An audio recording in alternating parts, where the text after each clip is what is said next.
하나님의 뜻은 너무 오묘하고 커서 다 알 수는 없지만 하나님의 뜻은 너무나 정확하고 명확하기 때문에 거역할 수 없다는 얘기입니다. 그 하나님의 크신 사랑이 저와 여러분의 영혼과 삶을 다 감싸고 인도하심으로 전혀 상함이 없는 승리자가 되시길 바랍니다. 오늘 우리가 그 하나님에게 예배를 드립니다. 지금 코로나 시대이기 때문에 이것저것 할 수 없는 그런 여건이지만 여러분 그 하나님 앞에 온전한 예배를 우리가 드릴 수만 있다면 우리가 다른 거 그렇게 필요하지 않습니다. 이 말씀과 은혜 속에서 내가 새롭게 변화를 받고 또 주님의 은혜를 채워서 나가서 우리의 삶의 현장에서 믿음으로 살아가고 소망으로 살아가면 그것이 승리하는 겁니다. 행사를 많이 하는 게 승리하는 것이 아니라 하나님 앞에 내가 어떤 자로 살아가느냐. 전에도 말씀드렸지만 오늘 이 형식을 갖춘 예배가 아니라 우리의 삶을 내 모든 몸을 그리스도께서 원하시는 그 삶으로 제물로 드릴 때 그때 우리는 승리하게 되는 겁니다. 오늘도 한 주간 승리할 수 있는 넉넉한 은혜가 하나님으로부터 채워지는 복된 시간 되시기를 축원합니다. 여러분 자녀를 두고 양육하는 부모님에게 있어서 가장 큰 기쁨이라고 하는 게 뭘까요? 그건 다른 게 아닙니다. 자녀가 건강하고 행복하고 잘 살아가면 그것이 부모에게 있어서 제일 큰 기쁨입니다. 반대로 만약에 정말 이 자녀가 병들고 정말 어렵고 실패하고 그렇게 비참하게 살아가는 모습을 본다면 그것처럼 가슴 아픈 일이 없죠. 자기보다도 더 가슴 아픈 거예요. 지난 주에 한 주간 동안 우리 김미수 집사님, 그 주영경 집사님 아들내미 루원이가 그 어린 깐난쟁이가 열이 막 39도 40도까지 올라가서 그래가지고 급히 응급실에 들어가서 있는데 이게 염증 수치가 이 여러 감염이 있어가지고 염증 수치가 굉장히 높다는 거예요. 이게 자칫 잘못하면 뇌수막염으로 가. 뇌수막염을 검사하고 치료하려면 척추에서 척수를 뽑아야 돼.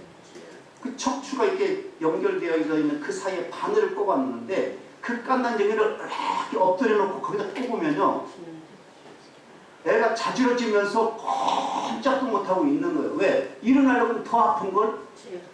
그러니까 안 잡아도 의사도 내버려 둬. 바늘 꼽아놓고.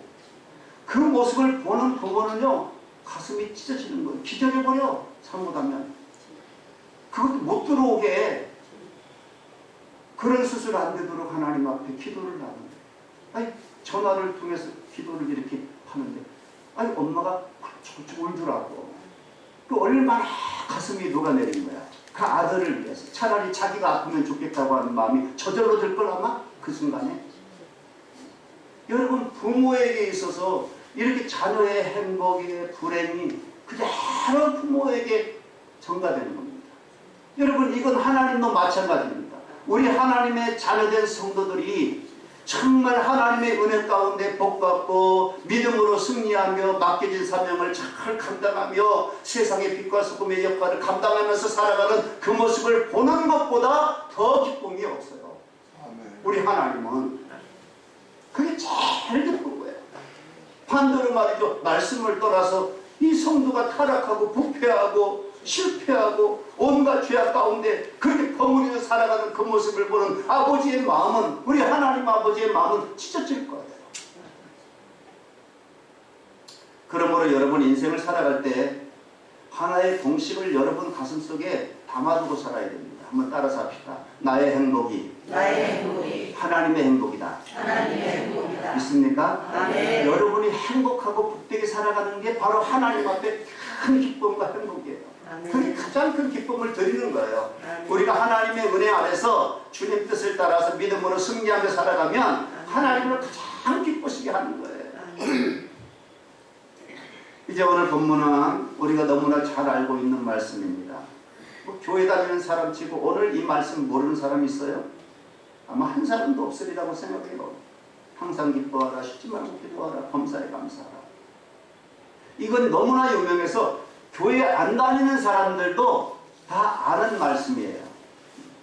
하도 이 말씀을 믿는 성도들이 그렇게 기도하면서도 그렇고 그렇게 자기의 좌우명으로 삼는 사람들도 많고 가훈으로 삼는 사람도 많기 때문에 안 믿는 사람도 이건 어디 가서든지 들을 수 있고 볼 수 있는 그런 메시지이기 때문에 다 안 믿는 사람도 교회 안 나오는 사람도 아는 내용이에요. 이 말씀은요 아주 간결하고 명쾌해가지고 다른 해석이 필요 없을 만큼 분명하고 간결한 아주 쉬운 그러나 너무 강력한 하나님의 메시지입니다. 이게 너무너무 우리 성도들에게 중요한 거예요. 왜 중요한지 아세요? 바로 이 말씀이 우리 성도들이 이 땅을 살아갈 때에 행복하게 살아갈 수 있는 가장 위대한 비결이기 때문입니다. 아멘. 여러분, 이 데살로니가라고 하는 곳은요, 이제 빌립보서, 이 마게도냐라고 유럽의 첫 관문이 빌립보인데, 이 아시아에서 유럽으로 넘어가는 첫 관문이 빌립보인데, 그 빌립보가 있는 지역에 데살로니가도 있어요. 그래서 그 지역을 마게도냐 지역이라고 그러는데, 마게도냐 왕인 빌립 2세라고 하는 사람이 2세의 그 아들, 양자예요. 친아들이 아닌 양자가 있었는데, 그 사람이 카산더라고 하는 사람인데, 카산더가 빌립보 성도 세웠지만은 이 데살로니가도 그 사람이 세운 도시입니다. 315년, 주 315년에 그 성을 건설했는데 그 성의 이름을 왜 데살로니가라고 했느냐? 이 사람의 부인 이름이 데살로니가예요. 그래서 카산더가 그 도성을 건설하면서 자기 와이프 이름을 그 성의 이름으로 바쳤어요. 아마 와이프를 굉장히 사랑했나 보죠. 그래서 그 아내의 이름을 좀 후세에 남기고 싶은 마음이 있어서 그랬는지, 아니면 너무너무 그 아내가 예쁘고 해가지고 기념비처럼 남기려고 했는지 데살로니가라고 하는 이름을 지은 그 도시를 건설하게 됩니다. 자, 사도 바울이 이 데살로니가에 왔을 때에 이제 야손이라고 하는 집에 머물면서 올해도 아니에요. 3주 동안 그곳에서 복음을 전합니다. 그래서 복음을 전해서 많은 사람들이 예수님을 믿게 되는데, 그 사람들이 모여서 그 데살로니가 교회가 세워졌는데, 바로 이 야손이라고 하는 집에서 말씀을 전하고 가르치다가 보니까 자연스럽게 그 집이 교회가 되어버린 거예요. 그래서 데살로니가 교회가 형성이 되어진 것입니다. 사도 바울이 이 데살로니가 교회에 첫 번째 보낸 편지가 바로 데살로니가 전서고, 그 다음에 몇 년 후에 또 보내는데 그게 바로 데살로니가 후서입니다. 그러니까 전서 후서 두 번 편지를 보냈다는 내용입니다. 자, 그런데 이 데살로니가 전서를 기록하던 그때는 언제냐? 예수님이 돌아가시고 승천하시니 딱 24년이 되는 때예요. 그러니까 이 24년이 됐기 때문에 그때 많은 사람들이 예수님이 승천하시면서 하신 말씀을 기억하고 있어요. 그 내용이 뭐냐면 내가 다시 오리라는 말씀입니다. 너희가 죽기 전에 내가 다시 오리다. 그 말씀을 들은 사람들이 아직도 많이 살아있었기 때문에 예수님이 곧 오신다는 생각입니다. 그렇기 때문에 이 데살로니가 교회에 이때에는요 가장 예수님 재림 대망 신앙이 불타오르고 있었던 때예요. 예수님 곧 오신다.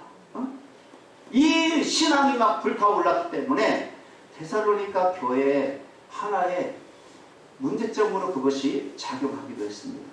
왜 그러냐? 많은 사람들이 예수님의 재림을 기다리는 건 좋은데 예수님이 이제 곧 오실 텐데 이래서 뭐해 우리가? 응? 아니 그냥 예수님 오시면 같이 천국에 들림받을 건데 뭐하러 이래? 그러면서 모든 것을 손을 놓고 그렇게 예수님 오기만을 기다리면서 그냥 교회에서 먹고 자고 그냥 그러면서 생활을 했기 때문에 일상 생활 인식이 무너져 내리기 시작했어요. 현실의식이 무너져. 내가 지금 뭘 해야 되는지 이걸 잘 몰라요. 그래가지고 신앙생활 뜨겁게 열심히 하는 것 같이 생각이 되지만은 이건 정상적인 신앙생활이 아니에요. 그래서 나중에 이 데살로니가 후서에 보면은 사도 바울이 뭐라고 말하냐면 일하기 싫어하거든 먹지도 마라. 일하고 노는 사람들이 많이 생겨난 거야. 예수님 재림 곧 임하기 때문에. 그렇기 때문에 이 심각한 문제들이 있었고, 또 하나는 뭐냐면 예수님 재림하시면은 우리 살아있는 사람들이 물론 주님과 함께 부활해서 천국에 들어갈 것을 소망하고 있겠지만은, 그럼 죽어서 무덤에 묻혀있는 사람은 어떻게 하냐, 이런 심각한 문제들이 막 그들의 화두였어요. 그래가지고 데살로니가 전서 4장, 5장, 6장 이런 데 보면은 예수님의 부활에 대해서, 아니 재림에 대해서, 죽은 자의 부활에 대해서 아주 집중적으로 그렇게 사도 바울이 가르치는 내용이 나옵니다. 여러분, 그뿐만 아니라 이제 여러 가지 문제들이 있었긴 했지만, 이런 엄청난 신앙적 혼란 속에서 지금 이 데살로니가 전서가 기록되어진 거예요. 이 종말의 때에 온전한 그리스도의 삶이란 과연 어떤 거냐, 이게 지금 심각하잖아요. 사도 바울이 데살로니가 교회 성도들을 바라볼 때, 야, 주님이 오시긴 오시는데 이 마지막 때에 우리 성도들이 어떻게 살아야 과연 우리 주님 앞에 합당한 그런 신앙생활이 될 수 있을까? 다 지금 막 뭘 모르면서 그렇게 자기 주장만 막 하고 혼란한 그 데살로니가 교회와 성도들을 향해서 지금 사도 바울이 그 말세에, 그 종말의 때에 어떻게 살아야 될까, 우리 성도들이 그것을 지금 집중적으로 그들에게 편지를 통해서 교훈하고 있는 것입니다. 거기에 대해서 뭐라고 말했느냐, 오늘 본문 말씀이에요.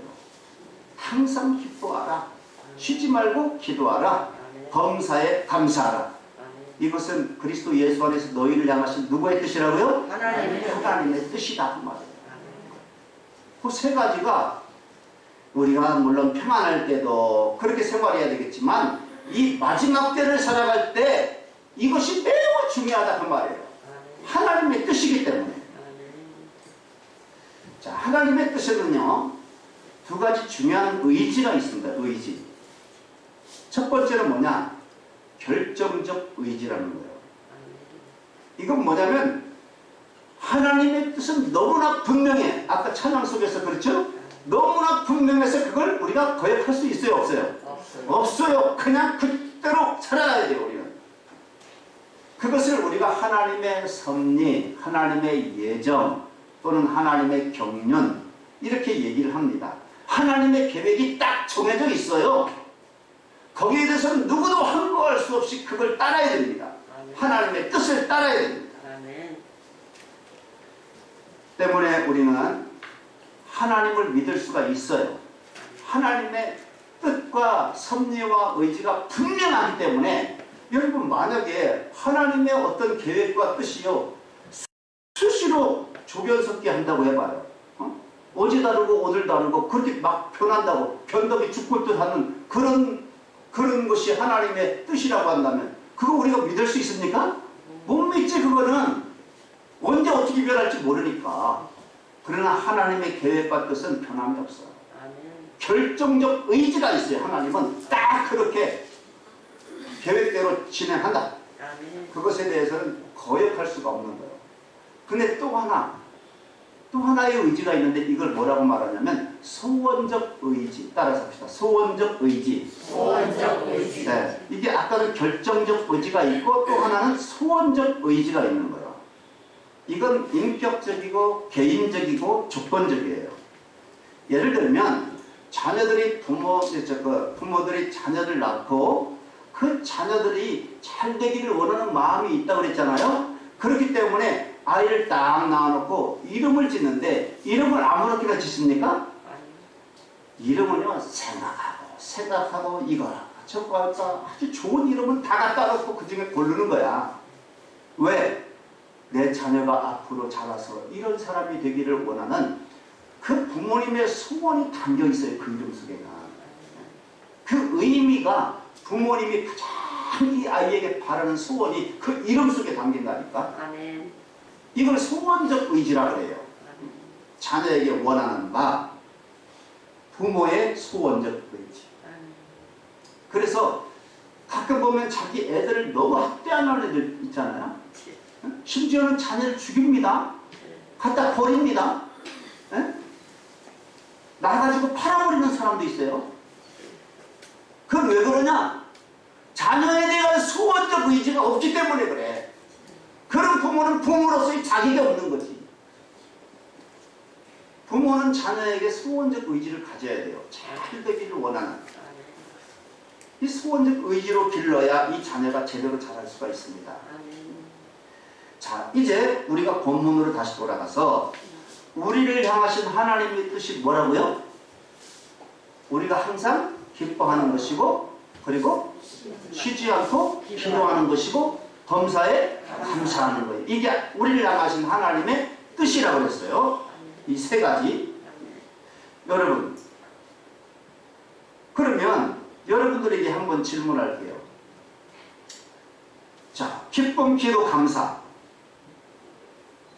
이렇게 우리가 그렇게 살아가기를 원하는 그것은 하나님의 결정적 의지일까요? 소원적 의지일까요?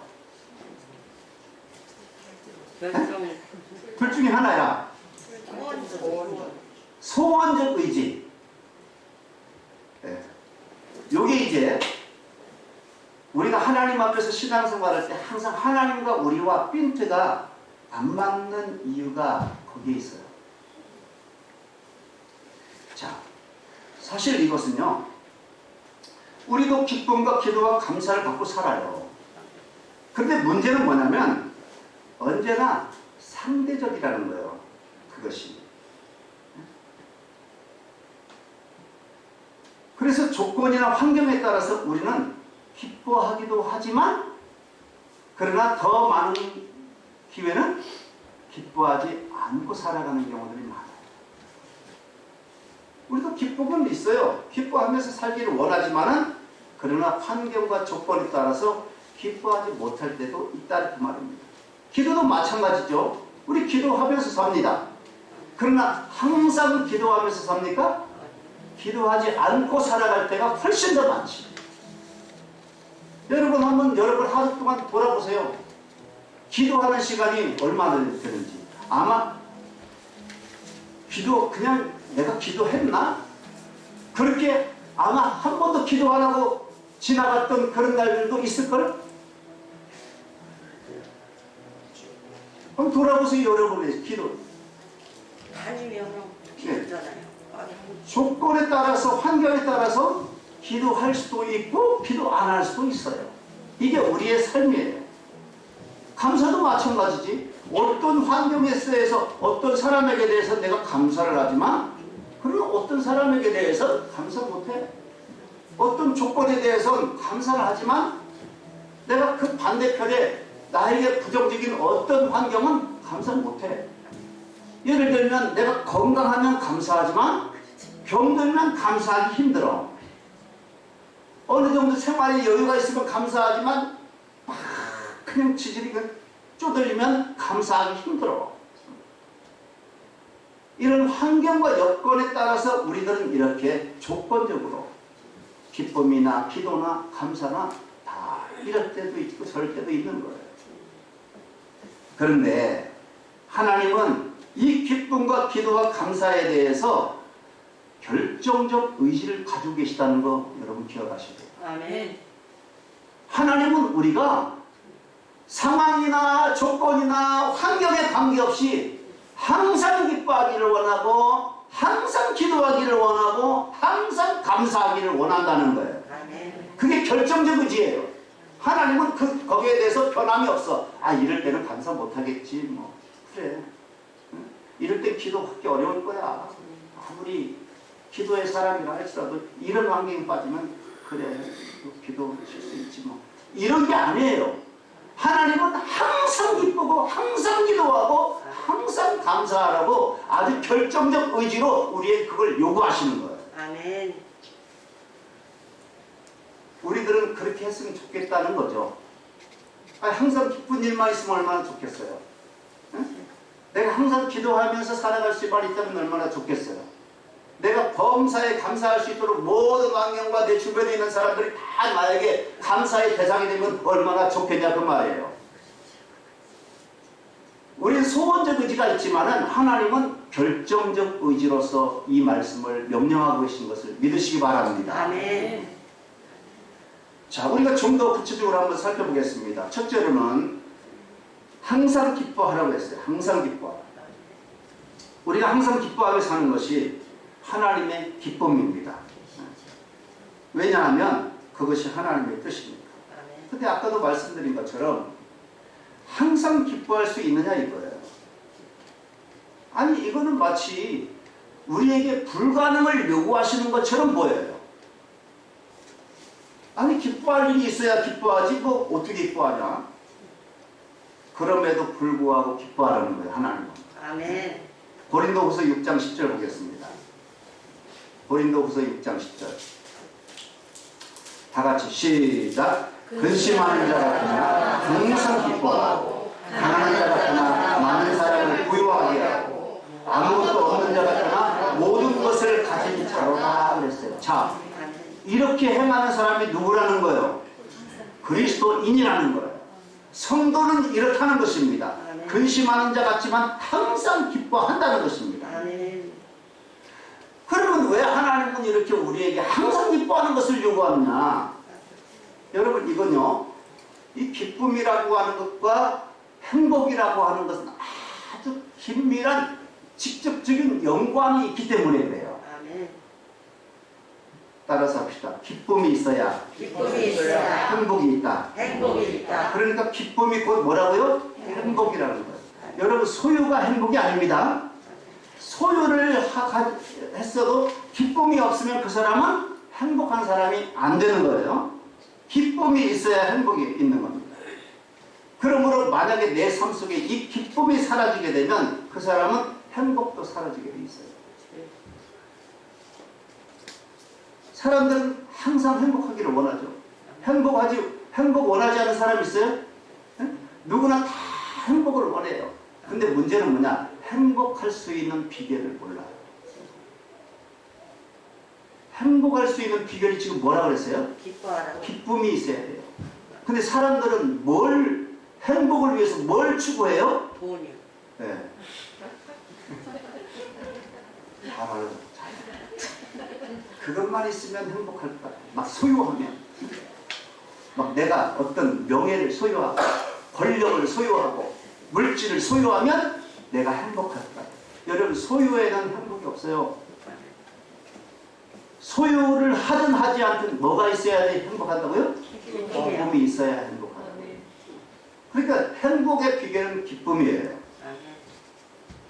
여러분, 의학보고서에 의하면요, 사람들은 웃음을 웃어도 가짜로 웃는 웃음이 있고 진짜로 웃는 웃음이 있는데요, 의학보고서에 가짜로 웃어도 내 뇌는 그것이 진짜와 가짜를 구별 못한대요. 그래서 가짜로 웃어도요, 그 속에서 엔돌핀이 나온다는 거예요. 뇌에서 엔돌핀을 분비한대요. 가짜로 웃어도. 그러니까 우리가 진짜 기뻐서 막 정말 감사해서 막 그렇게 해서 기뻐서 웃는 기쁨이 있는다면, 아니면 그냥 누가 이렇게 유머 해가지고 아니면 개그 해가지고 그냥 한번 막 웃어도 엔돌핀이 나온다는 거예요. 그러므로 여러분 억지로라도 웃으시길 바랍니다. 내 뇌는요 그것이 진짜인지 가짜인지 모르고 내가 웃고 기뻐하면 뭐가 나온다고? 엔돌핀이 나온대. 행복의 요소인 엔돌핀이 막 나온다. 그러면 그 사람은 행복할 수 있다는 거예요. 저는 가끔 가다 보면요, 제가 설교 시간에 유머를 해요. 우스갯소리를 한다고. 근데 여러분 그거 하는 이유는요, 시간이 남아 돌아가지고 내가 할 말이 없으니까 시간 때우기 위해서 그거 하는 거 아니에요. 여러분 우리가 세상에서 살아갈 때 얼마나 찌들려 살아요. 응? 직장에서, 물론 직장이 행복한 사람도 있겠지만은 대체적으로요, 상사 밑에서 그냥 시키는 일 하는 건요, 즐겁게 일하는 건 별로 없어요. 그러니까 그냥 내가 죽지 못해서 하는 거지. 그렇게 살다 보면 얼굴이요 굳어져요. 이거 언제 때려치나. 이러고 일주일 동안 살고 왔는데 지금 여기 하나님 앞에 예배하는데, 그때도 하나님 말씀 들을 때도 그냥 심각하게 막 이렇게 듣고 있으면 얼마나 괴로워. 그래서 좀 그 얼굴 좀 피라고 유머를 가끔 해. 아멘. 그런데도 어떤 사람은 이러고 있어. 그럼 나는 그 얼굴 보면서 나 웃음 참느라고 내가 힘들어. 응? 여러분 웃을 때는요 확 웃어버려요. 그냥 아멘. 조금 덜 웃기더라도 그냥 재밌다 그러고 확 웃어버려. 아멘. 그러면 내 속에서 엔돌핀이 나온다는 거예요. 아멘. 그 기쁨이 있을 때 그 사람은 행복한 삶을 살아갈 수가 있는 거예요. 여러분의 주변에 그렇게 웃기는 사람 없어도 그냥 바라보면서 어떻게 생김새가 조금 웃기게 생기면 막 웃으세요 그냥. 네?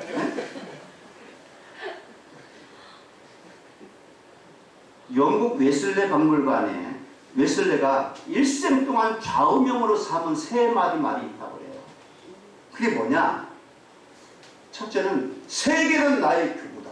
이게 요한 웨슬레가 외쳤던 말이에요. 세계를 자기의 교구로 삼고 선교를 했다는 것입니다.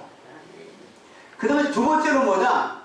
하나님의 종들을 하나님이 땅에 묻으시지만은 하나님의 일은 결코 멈추어지지 않는다. 아멘. 하나님이 일하던 사람이 땅에 뭉쳐 죽는다 할지라도 하나님의 일은 멈춰지지 않아. 아멘. 그걸 이 요한 웨슬레가 믿고서 좌우명으로 삼았어요. 아멘. 그리고 세 번째가 뭐냐면은 인생에서 가장 기쁜 것은 하나님이 나와 함께 하신다는 사실이다. 요거예요. 아멘. 그 말을 하고 인생을 살다가 그가 임종을 하고 죽을 때 무슨 말을 맨 마지막으로 했냐면 오 이 기쁨, 오 나의 기쁨. 오 이 기쁨, 기쁨이 막 충만해. 왜 그래요? 기쁨은 아까 최고의 기쁨은 뭐라 그랬어요? 하나님이 나와 함께 한다는 사실이잖아요. 아멘. 그러니까 요한 웨슬레가 오 기쁨 아멘. 이걸 외친 것은 하나님이 지금 나와 함께 하신다는 사실을 믿고 돌아갔다는 거예요. 아멘. 여러분 항상 기뻐하는 것 하나님의 절대적 소원이라고 합니다. 그 사실을 기억하면서 여러분 환경에 의해서 내가 기쁨을 찾지 말고 기뻐야 행복하다는 사실을 기억하며 항상 기뻐하시기를 바랍니다. 두 번째는 쉬지 말고 기도하랍니다. 정말 우리들 삶 속에는 얼마나 많은 문제가 발생하는지 몰라요. 근데 이 문제가 해결되지 않고 늘 쌓여 있으면요 그것이 우리의 삶을 우울하게 만듭니다. 그 우울감에서 해방될 수 있는 비결이 뭐냐면 기도예요. 기도. 왜? 기도는 능력이기 때문에. 아멘. 그래서 우리가 기도하라고 그렇게 하나님이 강조하는 거예요. 근데 기도하되 야고보서 5장 13절 보세요. 야고보서 5장 13절 시작. 너희 중에 고난 당하는 자가 있느냐 그는 기도할 것이고 즐거워하는 자가 있느냐 그는 찬송할 것이다. 아멘. 또 로마서 12장 12절 시작. 소망 중에 즐거워하며 환난 중에 참으며 기도에 항상 힘쓰라.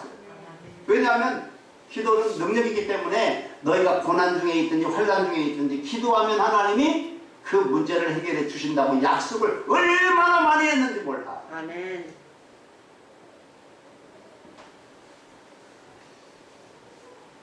근데 문제는 어떻게 쉬지 않고 기도할 수 있느냐 그 말이에요. 응? 여러분이 신앙생활하면서 정말 기도를 쉬지 않고 할 수 있어요? 응? 여러분 어떤 일이 얼마나 많은데 쉬지 않고 기도할 수 있어요? 우리 목사님들 지난 목요일날 노예 무슨 일이 있어서 모임이 있어서 가가지고 이제 일을 보고 회의를 다 마치고 그리고 식사하러 갔어요.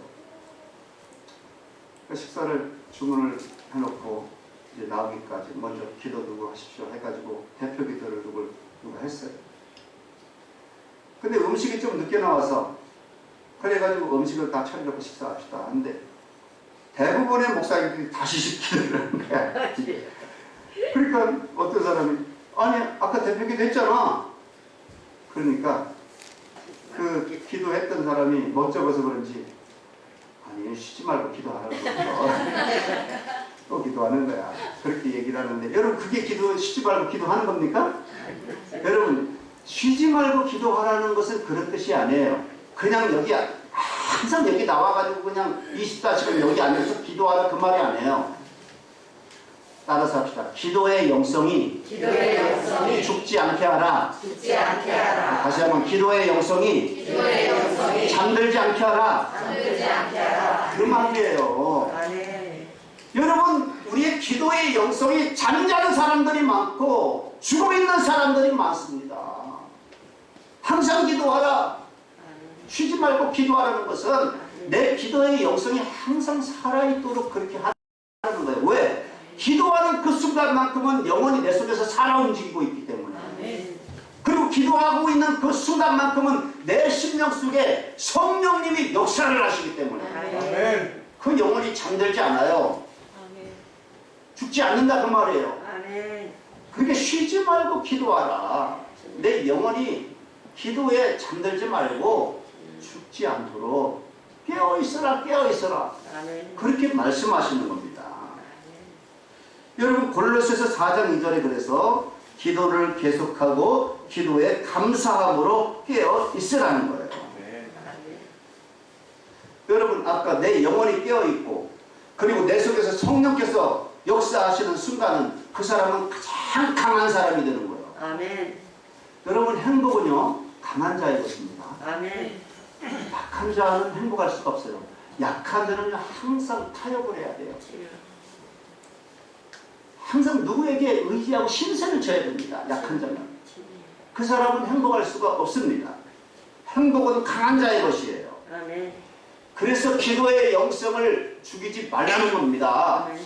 기도의 영성이 잠들지 않도록 깨어있도록 하라 그 말입니다. 그 순간은 성령이 역사하시기 때문에 강한 사람이니까. 세상에서 가장 강한 사람이 기도하는 사람이고 그 사람이 가장 행복할 수가 있습니다. 그래서 쉬지 말고 기도하라고 말씀합니다. 마지막으로 범사에 감사하라고 말씀합니다. 이 말은요 따라서 합시다. 나에게 주어진 모든 일을 하나님의 은혜로 받아들이라. 있습니까?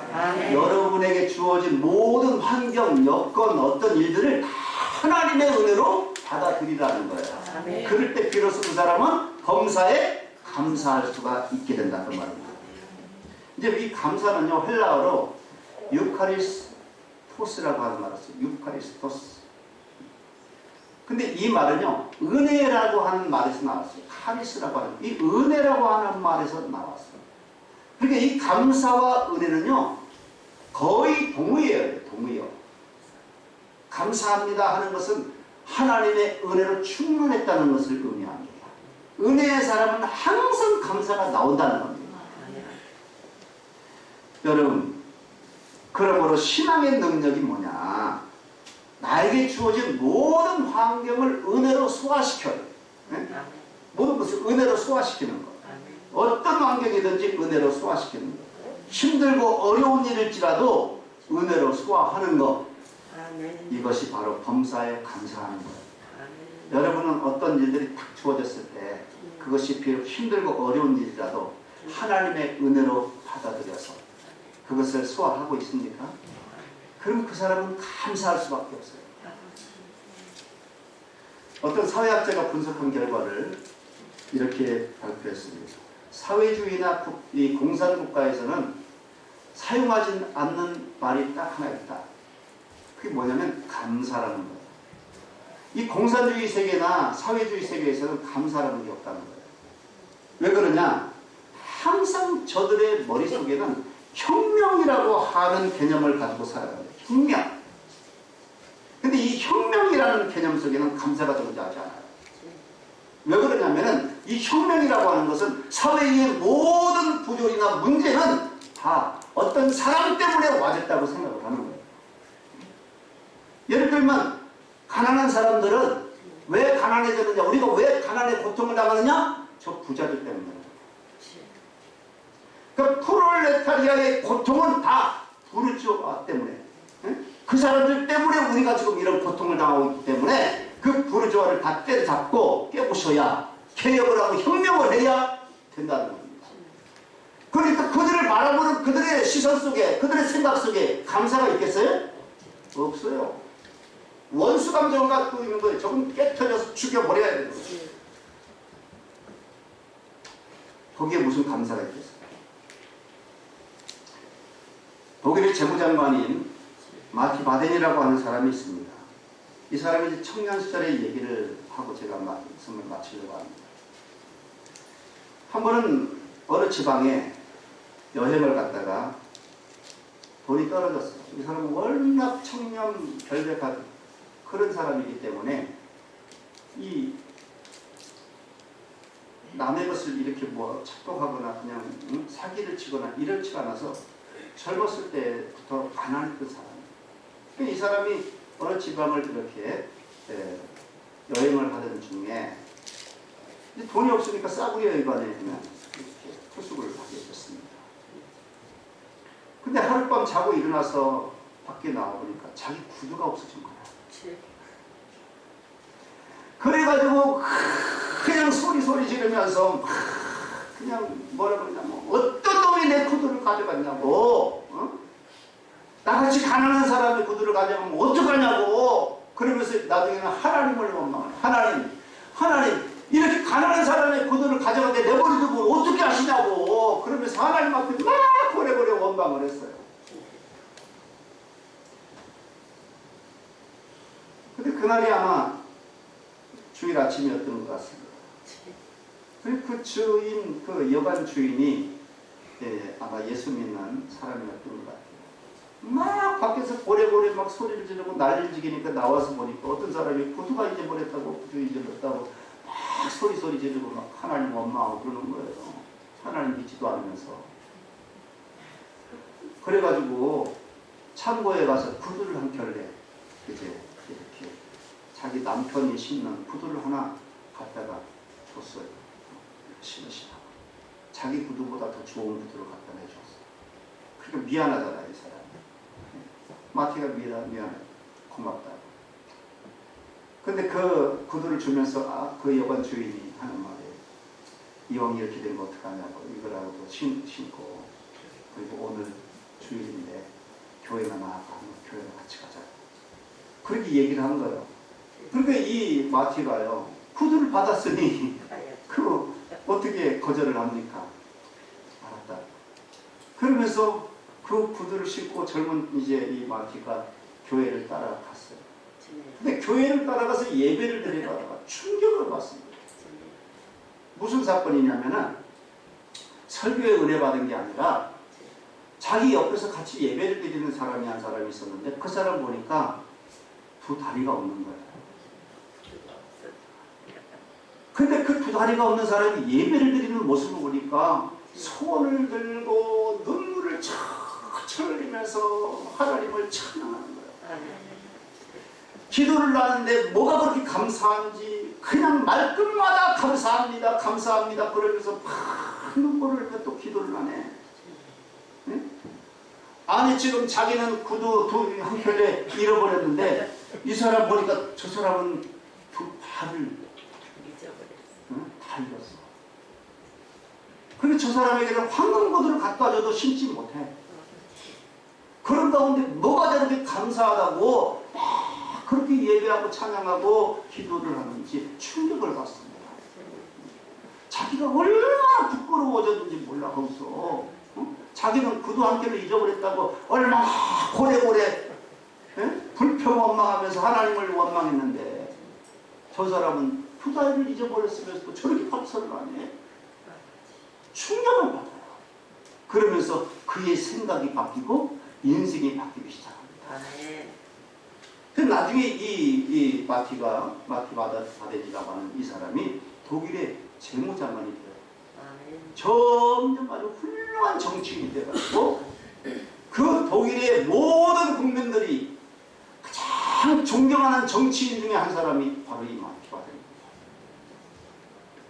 여러분, 이 한 가지 어떻게 보면 참 별거 아닌 것 같은데 우리들은 이런 거 생각하면서 얼마나 감사하지 못하고 얼마나 짜증내고 얼마나 하나님 앞에 불평하고 원망을 한 적이 많습니까? 응? 왜 나한테만 이런 아버지 이런 고통을 주시냐고. 어? 다른 사람들은 잘 살고 건강하게 잘 사는데 그러면서 살아가던 그런 모습들. 이 마티가 그 순간에 자기의 모든 것이 허물어지고 다시 한번 자기의 생각을 정립을 해서 살아갈 때 모든 사람에게 존경받고 결국 하나님 앞에 큰 영광을 돌리는 그런 인생으로 마무리를 했다는 것입니다. 아멘. 여러분, 데살로니가 성도들은 지금 정말 의식을 가지고 살아가고 있습니다. 말세를 살아가고 있다 그 말입니다. 여러분, 우리 인생에게는 크게 두 가지 종말이 있죠. 하나는 뭐냐면 예수님이 구름 타고 오시는 그런 정말 우주적인 종말이 있습니다. 그러나 개인적으로 보면 내 인생의 마지막 죽음을 통해서 맞이하는 개인적 종말도 있다는 것. 주님이 오시기 전에 내가 개인적 종말을 맞이할 수 있는 사람들이 많이 있을 것입니다. 이 종말의 때에 나는 어떻게 행복을 추구하며 살아가야 될까? 여러분, 남은 인생이 몇 년이나 될 것 같습니까? 그 마지막 때를 살아가는 지금 이 순간 우리들은 어떻게 살아가면서 어떻게 행복을 추구할까? 세상 사람들처럼 쌓아놓고 소유하고 올라감으로써 행복을 얻고자 하십니까? 그 사람은 결코 행복할 수 없어요. 진정한 행복은 거기에서 오는 게 아니기 때문에 오늘 하나님은 바울을 통해서 우리에게 말씀하고 계십니다. 따라서 합시다. 항상 기뻐하라. 항상 기뻐하라. 쉬지 말고 기도하라. 쉬지 말고 기도하라. 범사에 감사하라. 범사에 감사하라. 이것이 바로 종말을 사는 우리가 행복해질 수 있는 조건이라고 우리 하나님은 말씀하십니다. 한 주간도 아니 여러분 인생 사시는 동안 이 주님이 행복의 조건으로 주신 말씀을 가슴에 새기고 항상 승리하는 삶 살아가시기를 주님의 이름으로 축원합니다. 네. 기도하겠습니다.